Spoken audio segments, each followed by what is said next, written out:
അതിനേക്കാൾ വലിയൊരു വിധി മറ്റൊന്നുണ്ടായിരുന്നു. ശ്രീദേവിയുടെ മരണത്തിന് ശേഷം മോം എന്ന ചിത്രത്തിലെ അഭിനയത്തിന് അവൾക്ക് ദേശീയ ചലച്ചിത്ര പുരസ്കാരത്തിലെ മികച്ച നടിക്കുള്ള ബഹുമതി ലഭിച്ചു. അത് അവളുടെ ആദ്യ ദേശീയ പുരസ്കാരമായിരുന്നു. ഒരു നടിയുടെ അവസാന ചിത്രത്തിലെ അഭിനയത്തിന് മരണത്തിന് ശേഷം രാജ്യത്തിന്റെ ഏറ്റവും വലിയ ചലച്ചിത്ര ബഹുമതികളിലൊന്ന്. ദേവരാഗം. ശ്രീദേവിയുടെ മലയാള ബന്ധം അവസാനിച്ചിരുന്നില്ല. 1996 ഭരതൻ സംവിധാനം ചെയ്ത ദേവരാഗം. അരവിന്ദ് സ്വാമിക്കൊപ്പം ശ്രീദേവി നായികയായി. ലക്ഷ്മി എന്ന കഥാപാത്രം. സിനിമയുടെ സംഗീതവും ഗാനങ്ങളും വലിയ ശ്രദ്ധ നേടി. അതായിരുന്നു ശ്രീദേവിയുടെ അവസാന മലയാള ചിത്രം.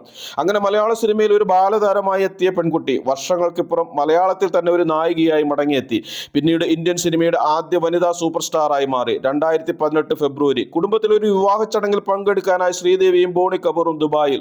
എല്ലാം സാധാരണമായിരുന്നു. വിവാഹത്തിന്റെ സന്തോഷം, കുടുംബം, ബന്ധുക്കൾ, ആഘോഷം. പക്ഷെ ഒരു രാത്രി കൊണ്ട് എല്ലാം മാറി.